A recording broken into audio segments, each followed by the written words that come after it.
नमस्कार दोस्तों, 10th class के इम्पोर्टेंट प्रश्न की हमारी श्रृंखला में हम आज अपने एक नया टॉपिक स्टार्ट करते हैं। हमारा टॉपिक आज का है अम्ल, क्षारक और लवण, जहां हम इस टॉपिक से जुड़े हुए ऑब्जेक्टिव प्रश्नों को यहां पर देखेंगे। चलिए तो हम शुरू करें।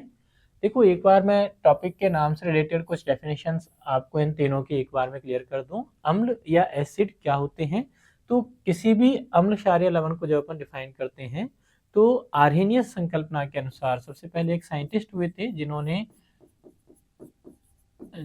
दिए गए पदार्थ को अम्ल, क्षार या लवण के रूप में डिफाइन किया, और उन साइंटिस्ट का नाम था आर्हेनियस। इन्होंने क्या कहा कि अगर हमारे पास में कोई पदार्थ है और उस पदार्थ को हम जल में, जहाँ जल क्या करेगा, विलायक की तरह काम करेगा, किसी दिए गए पदार्थ को जल में अगर हम डिसॉल्व करें तो जल में घोलने के बाद उसकी जो प्रॉपर्टीज होती हैं, केमिकल प्रॉपर्टीज, उस केमिकल प्रॉपर्टीज के बिहाफ पर हम पदार्थ को अम्ल, क्षार या लवण के रूप में डिफाइन कर सकते हैं। कैसे? कि जैसे हमें कोई पदार्थ दिया गया और ये पदार्थ को जल में डिसॉल्व करने पर अगर H+ आयन, हाइड्रोजन धन आयनों की संख्या बढ़ने लगती है तो दिया गया पदार्थ हमारा अम्ल में कैटेगराइज हो जाएगा, इसे हम अम्ल कहेंगे। ऐसे पदार्थ जो जल में डालने पर H+ आयनों की संख्या बढ़ाते हैं अम्ल कहलाएंगे।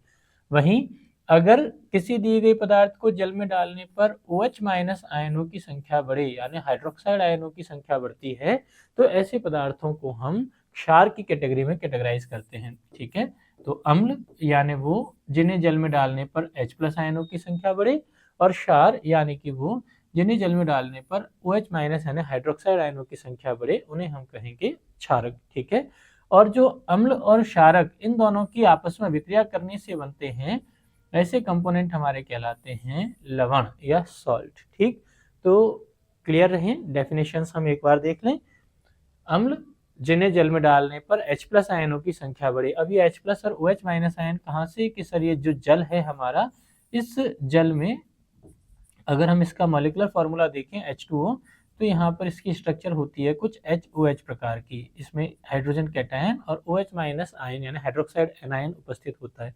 तो अगर H+ आयनों की संख्या बढ़ने लगेगी तो दिया गया पदार्थ अम्ल हो जाएगा, वहीं OH- आयनों की संख्या बढ़ने लगेगी तो दिया गया पदार्थ क्षारक हो जाता है। और लवण वो जो अम्ल और क्षार दोनों की आपस में विक्रिया से बनते हैं। चलिए तो हम पहला प्रश्न आपस में देखें। अम्ल और क्षार आपस में अभिक्रिया करके क्या बनाते हैं? यानी अगर हमें कोई अम्ल दे दिया, जैसे हमने कहा हाइड्रोजन क्लोराइड HCl अम्ल, और हमने एक क्षार ले लिया जैसे NaOH, अगर हम अम्ल और क्षार इन दोनों की आपस में अभिक्रिया करवाएं तो आपस में विक्रिया से हमारे पास में बन जाएगा, देखिए NaCl। यहाँ सोडियम हाइड्रोक्साइड का Na और HCl हाइड्रोक्लोरिक अम्ल का Cl मिलकर के बन जाएंगे NaCl प्लस अम्ल का H+ और क्षार का OH- मिलकर के बन जाते हैं वाटर। तो अम्ल और क्षार इन दोनों की आपस में विक्रिया से हमारे पास में बन जाता है NaCl यानी लवण, और सॉल्वेंट वाटर का फॉर्मेशन हो जाता है। तो अम्ल और क्षार आपस में विक्रिया कर कर क्या बनाते हैं? तो करेक्ट ऑप्शन हमारे पास में रहेगा लवण और जल, यानी कि ऑप्शन नंबर बी हमारा इस प्रश्न के लिए करेक्ट आंसर हो जाएगा। नेक्स्ट अगला प्रश्न देखें, प्रश्न संख्या 2। निम्नांकित संश्लेषित सूचक हैं, ये जो आपको दिए गए हैं ऑप्शन, उनमें से संश्लेषित सूचक क्या है? तो सबसे पहले तो हम ये देखें कि सूचक क्या होते हैं। देखो, सूचक यानी कि वो जो हमें सूचना देते हैं, सूचना देने वाला। ठीक है, अब ये किसकी सूचना देंगे? सूचना देंगे ये हमें कि भाई दिया गया पदार्थ अम्ल है या दिया गया पदार्थ क्षार है। तो किसी दिए गए पदार्थ की अम्लीय या क्षारीय प्रकृति को बताने वाले या उसकी सूचना देने वाले जो सब्सटेंस हैं, जो पदार्थ हैं, उन पदार्थों को हम सूचक कहते हैं। और दूसरी टर्म यहाँ पर जो हमारी लिखी हुई है संश्लेषित, ये क्या होता है? संश्लेषित का मतलब वो जो मानव के द्वारा बनाए गए हैं, मानव निर्मित हैं, आर्टिफिशियल हैं, जो प्रकृति में हमें एज इट इज प्राप्त नहीं होते। जो प्रकृति से प्राप्त हो जाए वो हमारे प्राकृतिक सूचक हैं, और जो प्रकृति से प्राप्त नहीं हो, जो मानव के द्वारा इन्वेंशन किया जाए, मानव उसको बनाए, मैन मेड हो, उन सभी को अपन संश्लेषित सूचक कहते हैं। तो प्रश्न में हमसे पूछा गया है निम्न में से संश्लेषित सूचक है, ऑप्शन हमारे पास में है मिथाइल ऑरेंज। मिथाइल ऑरेंज ये हमारा एक ऑर्गेनिक कंपाउंड है, कार्बनिक यौगिक है, जो हमारे संश्लेषित सूचक की तरह काम करता है। ऑप्शन नंबर सी प्रश्न के लिए हमारा करेक्ट ऑप्शन रहेगा। नेक्स्ट अगला प्रश्न देखें। निम्न में से प्राकृतिक सूचक है, तो फिर से सूचक तो वही जो इंडिकेशन देगा, सूचना देगा। प्राकृतिक मतलब जो प्रकृति से हमें प्राप्त हो।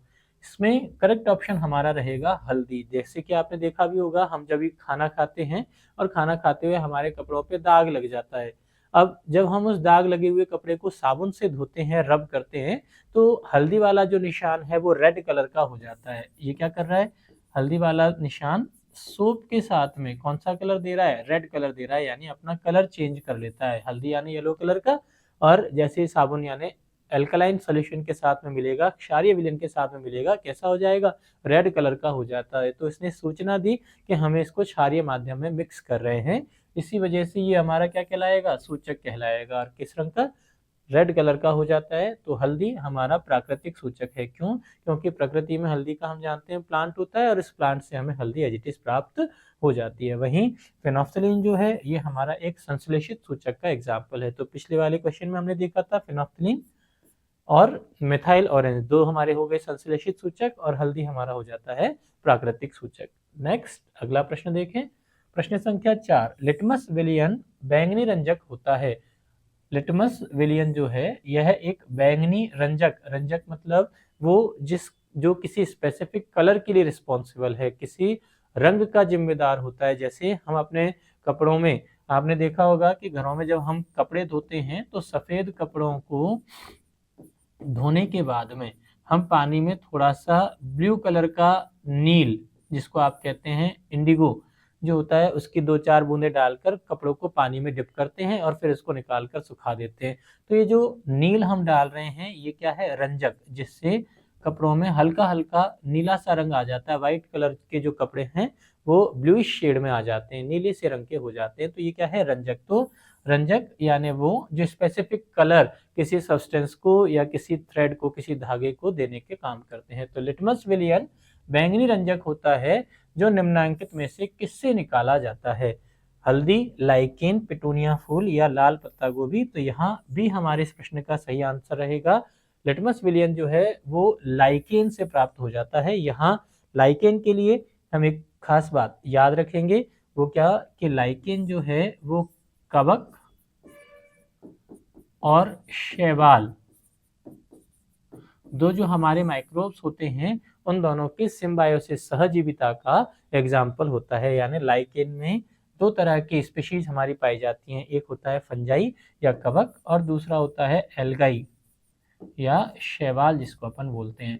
तो फंजाई और एल्गी जो मिलकर के लाइकेन बनाते हैं, और इस लाइकेन से हमें वायलेट कलर का जो रंजक प्राप्त होता है उस रंजक को अपन कह देते हैं लिटमस विलयन। लिटमस विलयन क्या काम आता है, ये लिटमस पेपर बनाने के काम आता है, जो हमें एसिड या अल्कलाइन सॉल्यूशन की एसिडिटी या एल्कलिनिटी को चेक करने के काम आएगा। तो करेक्ट ऑप्शन हमारे पास में होगा ऑप्शन नंबर बी, लाइकेन।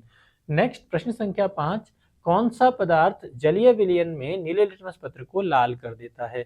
देखो, तो कौन सा पदार्थ, एक्वस सॉल्यूशन की ही बात करनी है, क्योंकि मैंने आपको बताया हम किसी भी दिए गए पदार्थ की अम्लीय या क्षारीयता आरएनएस के अकॉर्डिंग जब चेक करते हैं तो वो जलीय विलयन में लेते हैं। यानी हमने पदार्थ लिया और पदार्थ को वाटर में डिसॉल्व करके उसका सोल्यूशन बना लिया। तो जलीय विलयन में कौन सा पदार्थ नीले लिटमस पत्र को लाल कर देता है, कैसे याद रखेंगे हम, एक सिंपल सी ट्रिक, हम एक नाम याद रखेंगे जो हमारा है अनिल। अ यानी कि अम्ल, न से हम कहेंगे नीला और ल से हम कहेंगे लाल। यानी अम्ल जो हैं वो नीले लिटमस पत्र को लाल लिटमस पत्र में कन्वर्ट कर देते हैं। तो इसका वाइस वर्सा अगर हम पढ़ें, यानी कि क्षार ये क्या करेंगे, लाल लिटमस को नीला कर देते हैं, लाल लिटमस को क्या कर देते हैं, नीला कर देते हैं। तो अम्ल जो हैं वो नीले लिटमस को लाल कर देते हैं। देखो प्रश्न हमारा है नीले लिटमस को लाल करना है, ब्लू को रेड में कन्वर्ट करना है, तो हम क्या कहेंगे, दिया गया सब्सटेंस हमारा अम्ल हो जाएगा या एसिड हो जाएगा। प्रश्न संख्या 5 का करेक्ट ऑप्शन हमारे पास में रहेगा ऑप्शन नंबर बी।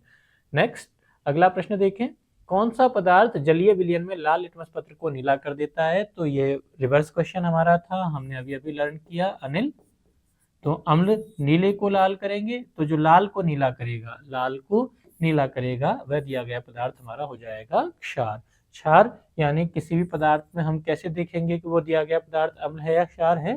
तो अगर क्षार होगा तो उस दिए गए पदार्थ में OH माइनस आयन उपस्थित होंगे, जैसे सोडियम का हाइड्रोक्साइड यानी NaOH, मैग्नीशियम का हाइड्रोक्साइड हो सकता है MgOH का होल ट्वाइस, कैल्शियम का हाइड्रोक्साइड हो सकता है CaOH का होल ट्वाइस, या पोटेशियम के हाइड्रोक्साइड हो सकते हैं KOH। तो जिसमें भी OH माइनस OH उपस्थित होता है वो जनरली क्या होते हैं, क्षारीय प्रकृति के होते हैं। ऑप्शन नंबर ए प्रश्न का हमारे पास में करेक्ट आंसर रहेगा। या तो आपको डायरेक्ट क्षार लिख के दे दे, या फिर आपको किसी क्षार का कोई एग्जाम्पल दे सकता है। तो दिए गए सारे के सारे पदार्थ जो हैं जलीय विलयन में लाल लिटमस पत्र को नीला कर देते हैं।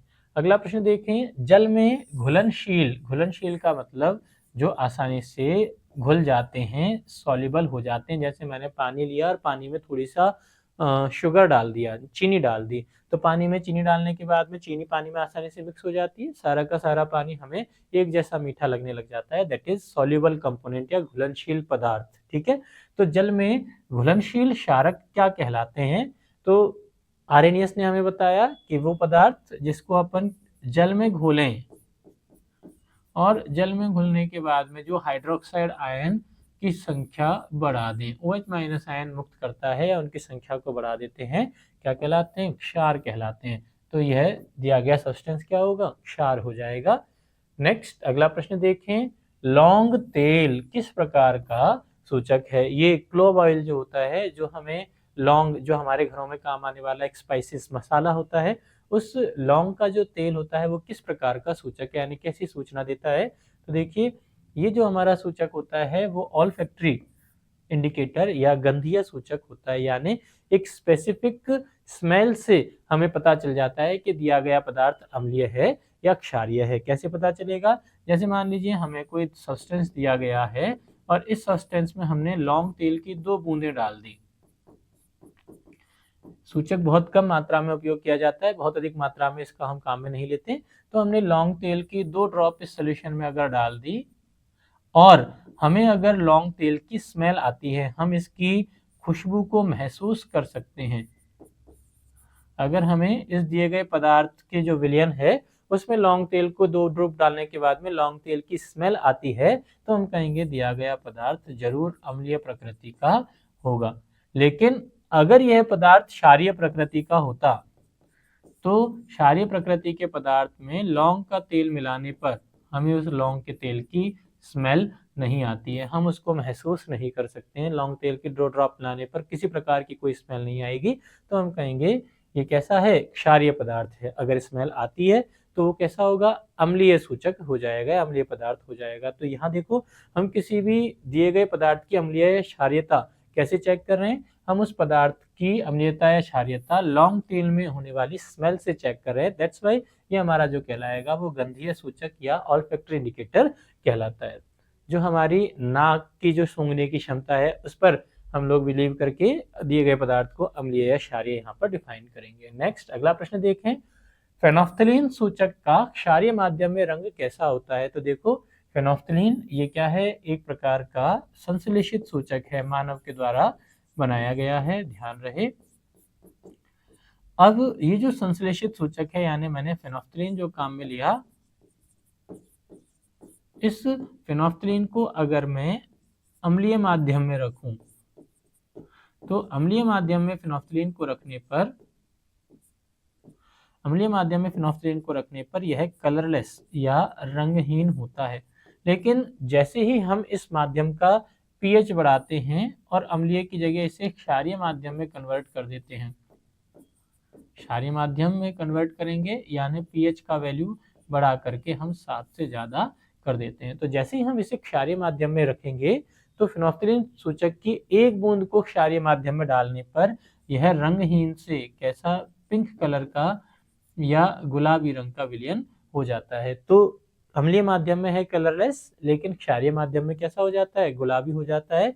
और ये कैसा है? एक प्रकार का संश्लेषित रंजक है। तो फेनोफ्थलीन सूचक क्षारीय माध्यम में, क्षारीय माध्यम का मतलब जिस माध्यम का पीएच 7 से ज्यादा हो। तो प्रश्न आपको इस तरह से ही पूछा जा सकता है कि किसी फेनोफ्थलीन सूचक की 2 बूंदें हम 7 से अधिक पीएच वाले विलयन में अगर डाल दें तो उस विलयन का रंग कैसा हो जाएगा? तो विलयन का रंग गुलाबी हमारा हो जाता है। प्रश्न संख्या 9 के लिए डी ऑप्शन हमारा करेक्ट ऑप्शन रहेगा। नेक्स्ट अगला प्रश्न देखें, निम्नांकित यौगिकों में कौन अम्ल है? ध्यान दें, अम्ल हमसे पूछा हुआ है तो हमने कहा कि वे यौगिक जिनमें H+ आयन देने की क्षमता होती है, जो H+ आयन दे सकते हैं। कहाँ? जलीय विलयन में। अब H+ आयन इनमें से कौन देगा? तो देखो CO इसके पास तो H+ है ही नहीं दे पाएगा। H2SO4 नाम इसका होता है सल्फ्यूरिक अम्ल, एक प्रबल अम्ल है और ये कितने कि 2 H+ आयन दे सकता है। जैसे ही आप इसको पानी में डालेंगे इससे 2 H+ आयन और साथ में एक सल्फेट आयन बन जाएगा। तो यहाँ देखिए 2 H+ आयन देते हैं और वे सब्सटेंस जो H+ आयन देते हैं क्या कहलाएंगे? अम्लीय पदार्थ कहलाते हैं। तो H2SO4 या सल्फ्यूरिक अम्ल आपका एक अम्ल हो जाएगा। ठीक है, नेक्स्ट अगला प्रश्न देखें। प्रश्न संख्या 11, निम्नांकित यौगिकों में से कौन दुर्बल अम्ल है? अब यहाँ दुर्बल और प्रबल की बात आई है तो फिर से हम देख रहे हैं, हमने कहा कि भाई अम्ल, और इस अम्ल को अगर हम जल में डिसॉल्व करेंगे, पानी में मिलाएंगे, तो ये अम्ल जो है पानी में मिलाने पर H+ आयन देते हैं। अम्ल को पानी में मिलाने पर हमें क्या मिलते हैं? H+ आयन मिल जाते हैं। अब H+ आयन कितने मिलते हैं? क्या परसेंटेज है इस दिए गए पदार्थ को जल में मिलाने पर H+ आयन देने का? वो इनकी स्ट्रेंथ या वो इनकी सामर्थ्य को रिप्रेजेंट करने का काम करता है। अगर दिए गए पदार्थ के 1 मोल हमने लिया और इस 1 मोल से हमें 100% H+ आयन मिल जाते हैं, 100% H+ आयन मिल जाते हैं, जितना मैक्सिमम H+ आयन पदार्थ दे सकता है उतने H+ आयन अगर मिल जाते हैं तो दिया गया पदार्थ हमारा प्रबल अम्ल कहलाता है। वहीं अगर लेस देन 10%, 10% से कम मात्रा में H+ आयन अगर हमें प्राप्त होते हैं तो दिया गया पदार्थ हमारा दुर्बल कहलाता है, दुर्बल अम्ल। ठीक है, तो प्रश्न में हमसे पूछा गया है निम्न यौगिकों में से कौन दुर्बल अम्ल है, तो हमें वह चेक करना होगा कि भाई ये जो हमें 4 कंपाउंड दिए गए हैं, पहली बात तो क्या ये H+ आयन दे सकते हैं, और दूसरी बात इन सभी में जो H+ आयन दे पा रहे हैं उनमें किसका वियोजन सबसे कम मात्रा में होता है, किसके टूटने की क्षमता सबसे कम है। जो सबसे कम मात्रा में टूटेगा वो एक दुर्बल अम्ल हो जाएगा। जैसे HCl, इसको अगर हम लें तो यह H+ और Cl- आयनों में टूट जाता है, इसका वियोजन होता है 100% तक, यानी ये एक प्रबल अम्ल है, स्ट्रॉन्ग एसिड है। इसी तरह से HNO3 नाइट्रिक एसिड को हम देखें, इसका भी वियोजन हो जाता है H+ और NO3- में, और इसका वियोजन भी हो जाता है 100% तक, तो ये भी एक प्रबल अम्ल है। ऐसे ही H2SO4, इसका नाम सल्फ्यूरिक अम्ल है, यदि हम इसको भी देखें तो यह भी 100% तक वियोजित होता है और इसके वियोजन से 2 H+ आयन और एक सल्फेट आयन का फॉर्मेशन होता है, और ये भी हमारा एक क्या है? प्रबल अम्ल है। ये CH3COOH, इसको हम कहते हैं एसिटिक एसिड।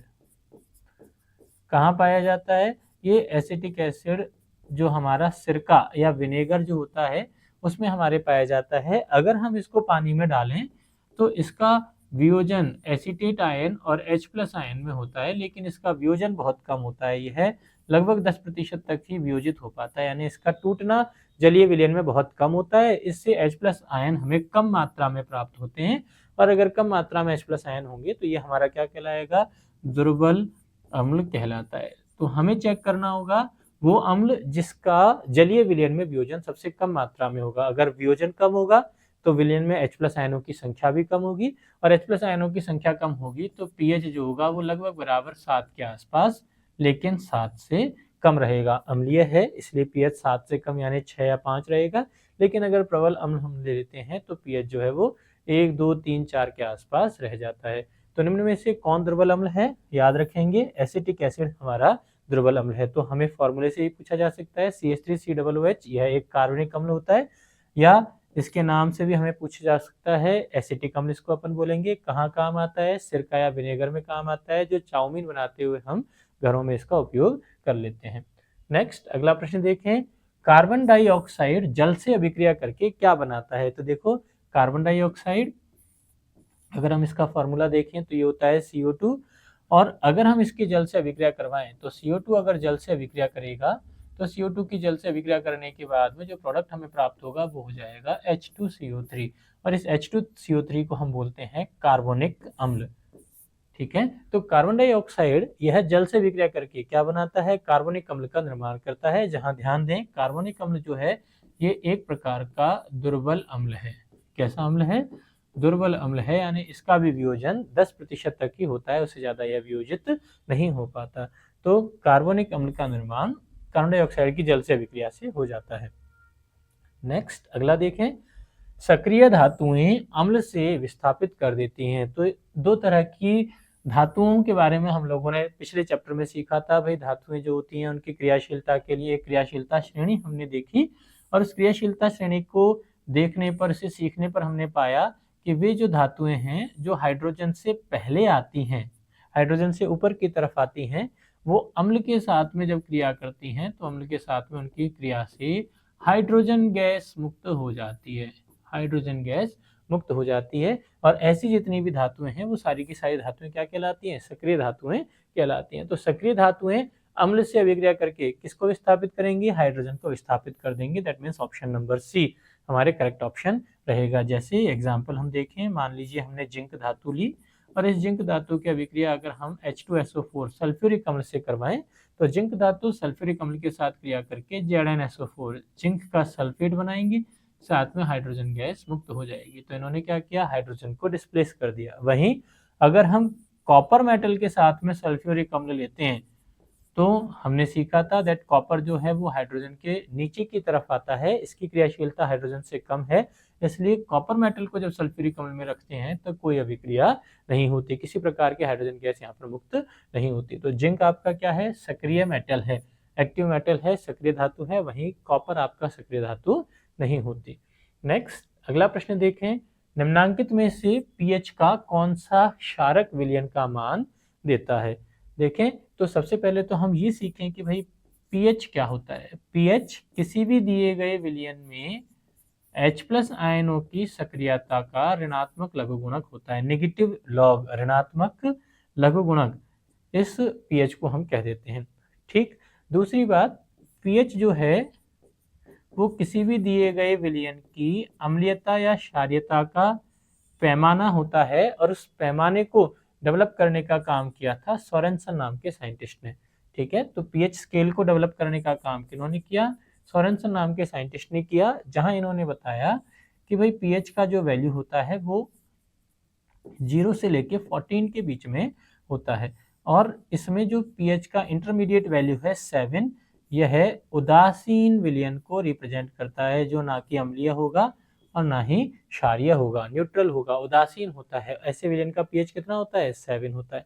जैसे जैसे हम पीएच का मान बढ़ाते जाते हैं, 7 से 14 की तरफ जाएंगे, तो क्या होगा, क्षारीयता बढ़ जाएगी, और अगर हम पीएच का मान 7 से कम करते चले जाएंगे तो अम्लीयता बढ़ जाएगी। ठीक है, तो पीएच क्या, कि पीएच जो है विलयन में उपस्थित H+ आयनों की सांद्रता का ऋणात्मक लघुगुणक है। यह विलयन की अम्लीय प्रकृति की या क्षारीय प्रकृति की माप को रिप्रेजेंट करने के लिए सोरेनसन नाम के वैज्ञानिक द्वारा डेवलप किया हुआ एक स्केल है, पैमाना है।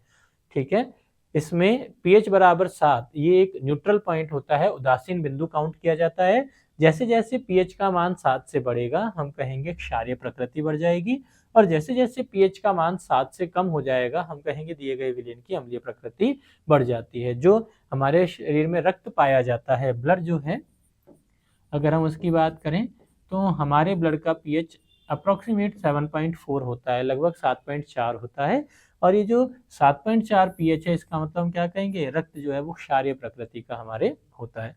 वहीं अगर हम किसी भी एसिड की बात करें जो हमारे घरों में भी काम आ जाते हैं, नमक का तेजाब जो हमारे वॉशरूम को क्लीन करने के लिए हम लोग काम में ले लेते हैं, उनका जो pH है वो लेस देन 7 हमारा हो जाता है, 7 से कम 5 या 6 के आसपास या 5 या 4 के आसपास रहेगा, तो वो हमारा क्या होगा, अम्लीय प्रकृति के हो जाते हैं। तो देखो प्रश्न में हमसे कहा है कौन सा मान क्षारक विलयन को प्रदर्शित करेगा, हम कहेंगे 7 से ज्यादा जितनी भी वैल्यू है। तो देखो 7 से ज्यादा एक ही वैल्यू है यहाँ पर 13, इसका मतलब ये क्या हो जाएगा, क्षारीय विलयन को प्रदर्शित करने का काम करेगा। नेक्स्ट, बहुक्षारक अम्ल के आंशिक उदासीनीकरण से प्राप्त होता है। तो सबसे पहली बात तो हम ध्यान दें, दिए गए प्रश्न में हमसे पूछा गया है अम्ल, और इस अम्ल में भी कैसा, बहुक्षारकीय अम्ल।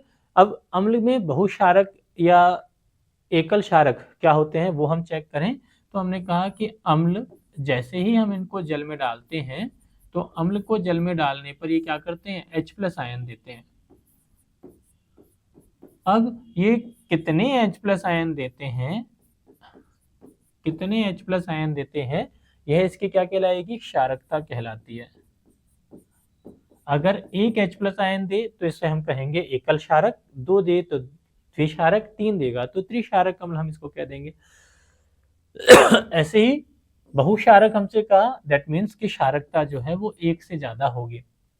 ठीक, अब जैसे मान लीजिए 1 से ज्यादा क्षारकता वाला अम्ल हम लोगों ने ले लिया सल्फ्यूरिक एसिड H2SO4 और अब हम इसकी अभिक्रिया करवा रहे हैं किसी क्षार से जैसे सोडियम हाइड्रोक्साइड से, तो ये हमारा हो गया द्विक्षारकीय अम्ल। कितने H+ आयन दे सकता है, 2 H+ आयन दे सकता है, इसलिए द्विक्षारकीय अम्ल। और यहाँ पर इसका 1 मोल सोडियम हाइड्रोक्साइड अगर हम काम में लें तो अम्ल और क्षार दोनों की जो आपस में अभिक्रिया होगी उससे हमारे पास में बन जाएगा लवण और जल। ठीक है, लवण और जल का निर्माण हो जाता है। लेकिन चेक करें ये जो अभिक्रिया होती है, इस अभिक्रिया को अम्ल और क्षार की आपस में जो अभिक्रिया हुई है, इस अभिक्रिया को हम उदासीनीकरण अभिक्रिया या न्यूट्रलाइजेशन रिएक्शन कह देते हैं। कौन सा, न्यूट्रलाइजेशन रिएक्शन कह देते हैं। अब ये जो उदासीनीकरण अभिक्रिया यहाँ पर हुई है, इसमें अगर हम चेक करें कितने H+ आयन दे सकता है, 2 H+ आयन दे सकता है। लेकिन एक बार में अगर 2 से 1 ही H+ आयन ये दे तो यहाँ बन जाएगा H+ और HSO4 माइनस, और H+ के साथ में इस क्षारक का OH- आयन मिलेगा और ये बन जाएंगे H+ OH- आपस में मिलकर के जल का निर्माण कर लेते हैं, H2O का निर्माण कर लेते हैं। वहीं HSO4 नेगेटिव है, ऋणायन है, और ये सोडियम धनायन के साथ में मिलेगा तो यहाँ हमारे पास में बन जाएगा NaHSO4 यानी सोडियम हाइड्रोजन सल्फेट, एक लवण का निर्माण हो जाता है। तो ओवरऑल अगर हम रिएक्शन देखें तो क्या रहा, दैट H2SO4 यानी सल्फ्यूरिक अम्ल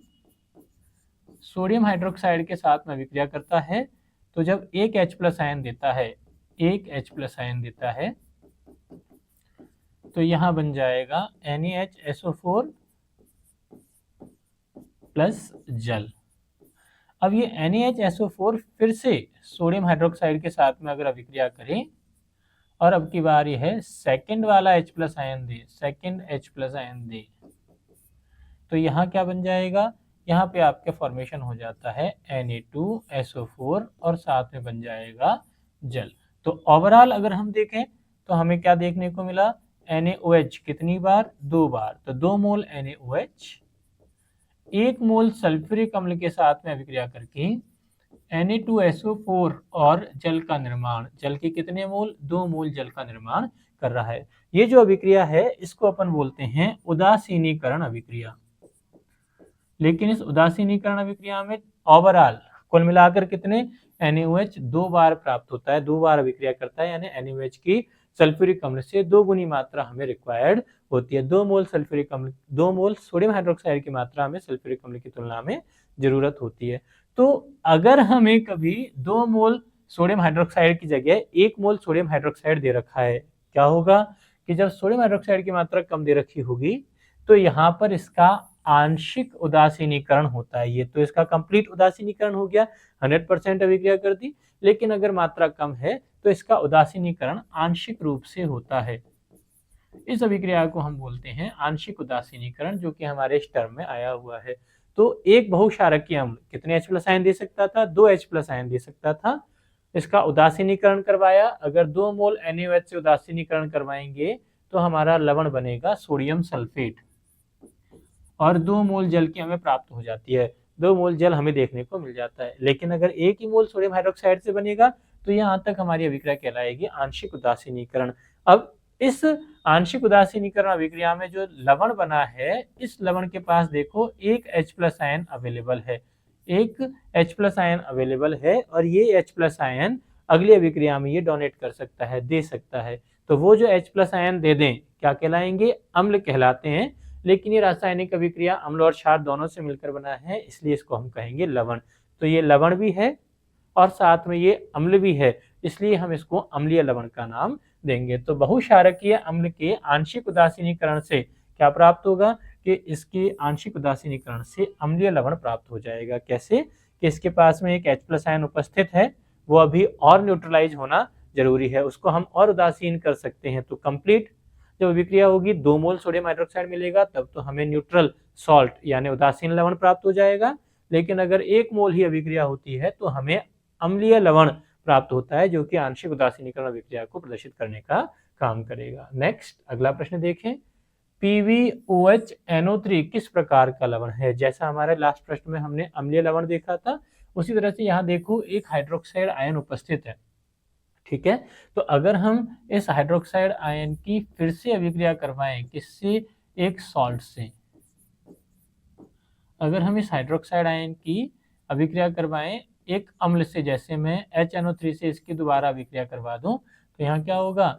PbNO3, एक बार तो था ही, 2 बार, दूसरी बार NO3, ये नाइट्रिक अम्ल से हमें मिलेगा और ये नाइट्रिक अम्ल से मिलकर के PbNO3 का होल ट्वाइस बन जाएगा। साथ में नाइट्रिक अम्ल का H+ आयन इस OH- आयन के साथ में मिलकर के H2O बन जाता है। तो यहाँ तक यह अभिक्रिया हुई कंप्लीट या पूर्ण उदासीनीकरण। तो ये आंशिक उदासीनीकरण अभिक्रिया से बना हुआ उत्पाद है। ये क्या कर रहा है? ये OH- आयन को डोनेट करने का काम कर रहा है। एक OH- आयन दे सकता है, तो वो जो OH- आयन देंगे क्या हो जाएगा? क्षार। लेकिन ये अम्ल और क्षार की आपस में अभिक्रिया से बना है, इसलिए ये क्या होता है? लवण। तो इसे हम कहेंगे क्षारकीय लवण। ऑप्शन नंबर सी प्रश्न के लिए हमारे पास में करेक्ट आंसर रहेगा। PbOH किस प्रकार का लवण है? यह एक क्षारकीय लवण है, जिसमें हमें H+ आयन दिखेगा, लेकिन जो अम्ल और क्षार दोनों के अभिक्रिया से बनेंगे वो अम्लीय लवण हो जाएगा। नेक्स्ट अगला प्रश्न देखें, निम्नांकित में से कौन सही है? यहाँ पर देखो हमें Na2CO3 यानी धावन सोडा, जो कपड़े धोने का सोडा होता है, उसका फॉर्मूला लिख के दिया हुआ है, जिसको हम सोडियम कार्बोनेट के नाम से जानते हैं। लेकिन वहां पर ये जल के अणु जो हैं उनकी मात्रा भी एक निश्चित मात्रा में इसमें पाई जाती है। तो Na2CO3.10H2O ये आपके कपड़े धोने के सोडे का सही फॉर्मूला होता है। क्या नाम? Na2CO3.10H2O यानी डेकाहाइड्रेट है। ये सोडियम कार्बोनेट डेकाहाइड्रेट जो होता है वो कपड़े धोने के सोडे को हम क्या देते हैं? ऑप्शन नंबर बी इस प्रश्न के लिए हमारा करेक्ट आंसर हो जाएगा। नेक्स्ट अगला प्रश्न देखें, खड़िया या चूना जो होता है उसका रासायनिक सूत्र क्या है? तो खड़िए का रासायनिक सूत्र हमारा होगा कैल्शियम कार्बोनेट, CaCO3, जहां पर कैल्शियम और ये CO3 जो होता है इसको अपन बोलते हैं कार्बोनेट। तो इसका रासायनिक नाम अगर हम लिखें तो हम इसको कहेंगे कैल्शियम कार्बोनेट। ये हमारा हो जाएगा। खड़िए का रासायनिक सूत्र CaCO3 या नाम कैल्शियम कार्बोनेट हम इसको कह सकते हैं। नेक्स्ट विरंजक चूर्ण का रासायनिक सूत्र है। पहली बात तो ये विरंजक, देखो नाम में ही लिखा हुआ है, रंजक का मतलब जो रंग देते हैं और वी का मतलब जो उस रंग को निकाल देते हैं, यानी रंग उड़ाने वाले जो चूर्ण होता है, रंग उड़ाने वाला चूर्ण जो रंग उड़ाने का काम करेगा, ब्लीच करने का काम करता है, ऐसे चूर्ण का रासायनिक सूत्र क्या है? तो ये हमारा होता है CaOCl2। कभी कभी आपको ये फॉर्मूला कुछ ऐसे भी लिखा हुआ मिल सकता है, CaOClCl। तो चाहे ऐसे लिखा हुआ मिले चाहे ऐसे लिखा हुआ मिले, दोनों ही केस में CaOCl2 या CaOClCl क्या होता है? विरंजक चूर्ण हमारा होता है, जो दिए गए सब्सटेंस का रंग उड़ाने का काम करेगा। नेक्स्ट अगला प्रश्न देखें, चूना जल का रासायनिक सूत्र क्या है? देखें तो चूना यानी कैल्शियम का ऑक्साइड, और इसको अगर हम जल के साथ में मिला दें तो क्या बन जाएगा? ये हमारा हो जाएगा Ca, ऑक्सीजन 1 यानी ऑक्सीजन 2 और 2 हाइड्रोजन यानी CaOH का होल ट्वाइस। इसके हम कहेंगे कैल्शियम का हाइड्रोक्साइड। ये हमारा चूना जल या लाइम वाटर कहलाता है, CaOH का होल ट्वाइस। नेक्स्ट अगला प्रश्न देखें, बेकिंग सोडे का रासायनिक सूत्र है। बेकिंग यानी कि वो जो पकाने के काम आता है, केक बनाते समय जो काम आता है, या इडली को फ्लफी बनाने के जो काम आता है, केक को सॉफ्ट बनाने के जो काम आता है, बनाते समय जो सोडा हम मिलाते हैं उस सोडे का रासायनिक सूत्र यहाँ पर हमसे पूछा हुआ है। इसे हम खाने का सोडा भी कहते हैं।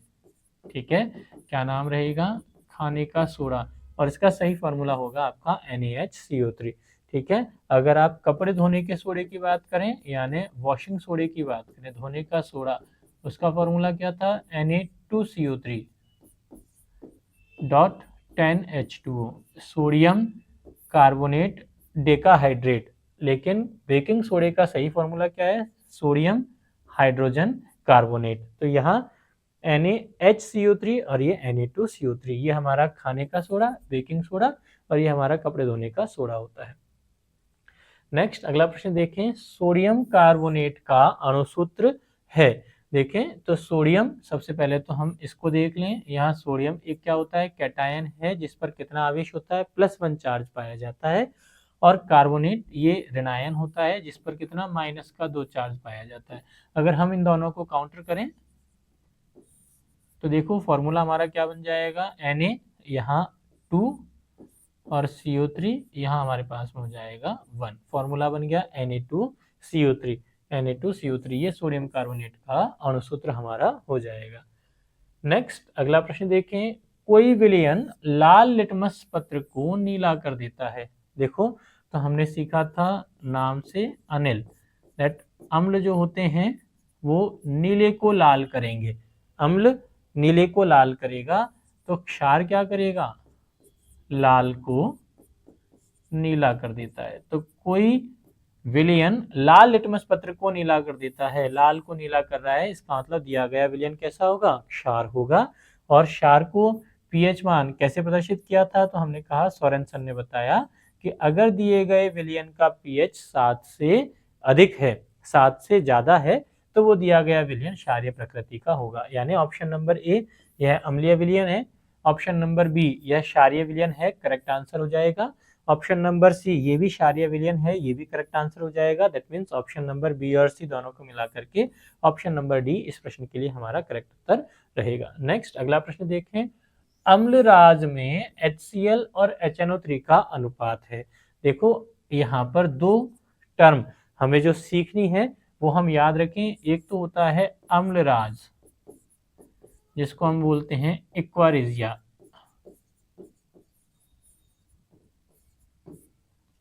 इसमें हमारे पास में दो एसिड होते हैं, एक तो होता है सांद्र HCl और दूसरा होता है हमारा सांद्र HNO3, जिनका रेशियो हमारे पास में रिस्पेक्टिव होता है 3:1। अगर हम 3:1 में सांद्र HCl और सांद्र HNO3 को मिला दें तो उनके मिलने से एक कॉम्बिनेशन जो तैयार होगा, उस कॉम्बिनेशन को अपन बोलते हैं एक्वारिजिया या अम्लराज। लेकिन अगर यही दूसरी टर्म आपको देखने को मिले जिसको हम कहें अम्लों का राजा, किंग ऑफ ऑल एसिड, तो अम्लों का राजा जो होता है वो हम कहेंगे H2SO4 या सल्फ्यूरिक अम्ल को। देखो दो नाम दोनों एक जैसे दिखते हैं, लेकिन दोनों का फॉर्मूला अलग अलग है। अगर आप अम्लों का राजा पढ़ेंगे तो ये हमारा हो जाएगा sulphuric acid, king of all acid, H2SO4 को कहते हैं। लेकिन अम्लराज अगर देखें, एक्वारिजिया अगर आपको चेक करना है, तो ये हो जाएगा सांद्र HCl और HNO3 का 3:1 रेशो में मिलाया हुआ कॉम्बिनेशन। 3:1 में HCl कितना? 3 रेशो में, और HNO3 कितना? 1 रेशो में। अगर आप मिलाते हैं तो एक्वारिजिया तैयार हो जाता है। क्या यूज है इसका? कि दिया गया सब्सटेंस जो किसी भी प्रकार के एसिड में डिसॉल्व नहीं होता, चाहे वो HCl हो, H2SO4 हो, HNO3 हो, तो किसी भी सब्सटेंस को अगर किसी भी जो दिए गए अम्ल में घुलता नहीं है, अविलेय रहता है, ऐसे सारे के सारे पदार्थों को घोलने के लिए इस कॉम्बिनेशन को तैयार किया जाता है, जिसको अपन बोलते हैं एक्वारिजिया या अम्लराज, जिसमें HCl का 3 रेशो और HNO3 1 अनुपात में मिलाया जाता है। नेक्स्ट अगला प्रश्न देखें, सोडियम हाइड्रोक्साइड है। देखो नाम में, इसके अणुसूत्र में अगर अपन चेक करें तो अणुसूत्र में यहाँ पर OH- है, तो जो OH है वो क्या करेगा? जलीय विलयन में OH- आयन के रूप में मुक्त हो जाएगा। इसका मतलब ये क्या हो जाएगा? क्षार हो जाएगा। तो नाम से ही पूछा जा सकता है। OH- आयन, इसको अपन कहते हैं हाइड्रोक्साइड। ध्यान दें क्या कहा इसको हमने? हाइड्रोक्साइड। ठीक है, तो अगर सोडियम धातु के साथ में है तो सोडियम का हाइड्रोक्साइड, अगर कैल्शियम के साथ में है तो कैल्शियम का हाइड्रोक्साइड, और मैग्नीशियम के साथ में होगा तो मैग्नीशियम का हाइड्रोक्साइड। तो फॉर्मूला लिख के दें तब तो हम पहचान ही लेंगे, लेकिन अगर नाम भी लिख के दें और नाम में आपके कहीं हाइड्रोक्साइड लिखा हुआ मिले, इसका मतलब दिया गया पदार्थ कैसा हो जाएगा? क्षारीय प्रकृति का हो जाता है। नेक्स्ट अगला प्रश्न देखें, NaHSO4 है। देखो तो यहाँ पर हमारे पास में सोडियम मेटल है, SO4-2 एनायन है, लेकिन एक H+ आयन यहाँ पर उपस्थित है, एक हाइड्रोजन उपस्थित है, तो क्या होगा? यह H+ आयन के रूप में मुक्त हो जाएगा। तो हो गया ये अम्ल। क्या हो जाएगा? ये अम्ल। लेकिन ये किस किस से बना हुआ है, तो हमने क्या किया, सोडियम हाइड्रोजन सल्फेट, इसको हमने पानी के साथ में अभिक्रिया करवा दी। ठीक है, तो देखो सोडियम धनायन और HSO4 माइनस, और पानी में हमारे पास क्या था, H प्लस और OH माइनस थे। ठीक है, तो ये माइनस जो होगा वो कैटायन H प्लस के साथ जुड़कर क्या बन गया, H2SO4, और जो धनायन था वो OH माइनस आयन के साथ जुड़कर क्या बन गया, NaOH। तो NaOH होता है क्षार और H2SO4 होता है हमारा अम्ल। तो किसी भी दिए गए पदार्थ को पानी में डालने पर अगर क्षार और अम्ल प्राप्त हो जाएं, किसी भी दिए गए पदार्थ को पानी में डालने पर यदि क्षार और अम्ल प्राप्त हो जाएं, तो वो दिया गया पदार्थ आपका होता है लवण। Point number 1। तो पहली बात तो ये लवण है, लेकिन इसके पास में एक H प्लस आयन देने की क्षमता है, एक H प्लस आयन और एक्स्ट्रा है जिसको ये डोनेट कर सकता है, इसलिए कैसा हो जाएगा, अम्लीय लवण हो जाता है। तो किसी भी दिए गए पदार्थ को कि वो अम्ल है या क्षार है या लवण है, कैसे चेक करेंगे, उसको चेक करने के लिए हम उस पदार्थ को जल में डिसॉल्व कर देंगे, पानी में घोल देंगे या उसकी पानी के साथ अभिक्रिया करवा कर देख सकते हैं। अगर पदार्थ जैसे मान लीजिए मैंने HCl लिया, इसकी पानी से अभिक्रिया करवाऊं, तो HCl में तो देखो H प्लस और Cl माइनस होगा, और वाटर में हमारा हो जाएगा H प्लस और OH माइनस। ठीक है, तो माइनस को प्लस से मिलाएं, क्या बन गया, HCl और H2O। सेम कॉम्बिनेशन अगर हमें प्राप्त हो जाता है तो दिया गया पदार्थ या तो अम्ल होगा। ऐसे ही अगर हमें सोडियम हाइड्रोक्साइड लिया, मैंने फिर से इसको पानी में डिसॉल्व किया, तो देखो सोडियम में हमारे पास में है सोडियम कैटायन और OH माइनस आयन, तो सोडियम कैटायन धनायन जो होगा वो OH माइनस आयन के साथ मिलकर के सोडियम हाइड्रोक्साइड बनेगा, और OH माइनस आयन वाटर के H प्लस आयन के साथ में मिलकर क्या बन जाएगा, H2O बन जाएगा। तो दिया गया पदार्थ हमारे हो जाएगा क्षार। लेकिन अगर हम कभी लवण लेते हैं और उस लवण को पानी में डिसॉल्व करते हैं, लवण को पानी में डालते हैं, तो हमें दो अलग अलग पदार्थ, एक पदार्थ हो जाएगा अम्ल और दूसरा पदार्थ प्राप्त होता है क्षार। तो अगर हमें अम्ल और क्षार दो अलग अलग पदार्थ देखने को मिले तो दिया गया सब्सटेंस हमारा लवण होगा। और चूंकि इस लवण के पास में हाइड्रोजन धनायन उपस्थित है, H प्लस आयन देने की क्षमता है, इसलिए क्या हो जाएगा, अम्लीय लवण हो जाता है। नेक्स्ट अगला प्रश्न देखें, संगमरमर का रासायनिक सूत्र है, तो संगमरमर का रासायनिक सूत्र हमारा हो जाएगा कैल्शियम कार्बोनेट यानी CaCO3। नेक्स्ट साधारण नमक जो हमारा घर पे काम में आता है, सफेद नमक जिसको अपन बोलते हैं, खाने का नमक जो होता है, उसका रासायनिक सूत्र क्या है, तो ये हमारा होता है NaCl, सोडियम क्लोराइड। अगला प्रश्न देखें, क्षारीय विलयन का पीएच मान क्या होता है। देखो सोरेनसन पैमाने पर हमें बताया गया कि कोई भी विलयन अगर अम्लीय अथवा क्षारीय है तो उसका पीएच मान से हम उसको डिफरेंशिएट कर सकते हैं। अगर पीएच मान ग्रेटर देन 7 होगा, 7 से ज्यादा होगा, तो दिया गया विलयन क्षार हो जाएगा। यानी ऑप्शन नंबर डी इस प्रश्न के लिए हमारा करेक्ट ऑप्शन रहेगा। 3 से कम, 5 से कम और 7 से कम तीनों ही अम्लीय विलयन को प्रदर्शित करने का काम करेंगे। नेक्स्ट अगला ऑप्शन देखें, अम्ल वर्षा में जल का पीएच मान होना चाहिए। देखो अब ये अम्ल वर्षा यानी एसिड रेन एक नए तरीके का कंसेप्ट क्या होगा, हम वायुमंडल में अपने चारों ओर वायुमंडल यानी वायु का एक आवरण जो है उससे अपने तरफ चारों तरफ घिरे हुए हैं। हम जो ऑटोमोबाइल्स यानी व्हीकल्स काम में लेते हैं, प्लस उस व्हीकल्स की जो फ्यूम रिलीज होती है, उस फ्यूम में सल्फर के ऑक्साइड, कार्बन के ऑक्साइड और अदर तरह के ऑक्साइड भी हमारे पास में आसपास उपस्थित होते हैं। तो अब ये जो ऑक्साइड हैं, जब इनकी जल से अभिक्रिया होती है, वायुमंडल में उपस्थित नमी से अभिक्रिया होती है, तो इनकी नमी से होने वाली अभिक्रिया से सल्फ्यूरिक अम्ल H2SO4 या कार्बोनिक अम्ल H2CO3 का निर्माण हो जाता है। तो यहाँ पर देखिए क्या बन गया, अम्ल बन जाता है। और जब ये अम्ल बनेगा तो विलयन का पीएच मान 7 से कम हो जाता है। और जब ऐसा जल बारिश के रूप में वायुमंडल से वापस धरती पर पहुंचेगा, जमीन की सतह पर पड़ेगा, तो पीएच का मान 7 से कम होने की वजह से ऐसे जल को हम अम्लीय वर्षा के रूप में जानते हैं, एसिड रेन के रूप में जानते हैं। और जैसे जैसे इसमें सल्फ्यूरिक अम्ल, कार्बोनिक अम्ल की मात्रा बढ़ती चली जाती है, इसके पीएच का मान बहुत कम हो जाता है। तो एसिड रेन के लिए हम कहते हैं दैट स्पेसिफिक पीएच का मान 5.6 से कम अगर हो जाए तो ऐसे वर्षा को हम अम्लीय वर्षा कह देते हैं। तो अम्लीय वर्षा जो होती है उसमें जल का पीएच मान कितना, 5.6 से कम हमारा हो जाएगा। दैट ऑप्शन नंबर बी इस प्रश्न के लिए हमारे पास में करेक्ट ऑप्शन रहेगा। तो ये हमारे इस टॉपिक से कुछ 30 इंपॉर्टेंट क्वेश्चंस थे। आगे भी इस टॉपिक से नेक्स्ट क्वेश्चंस इंपॉर्टेंट क्वेश्चंस को लेकर हम उपस्थित होंगे। तब तक के लिए धन्यवाद।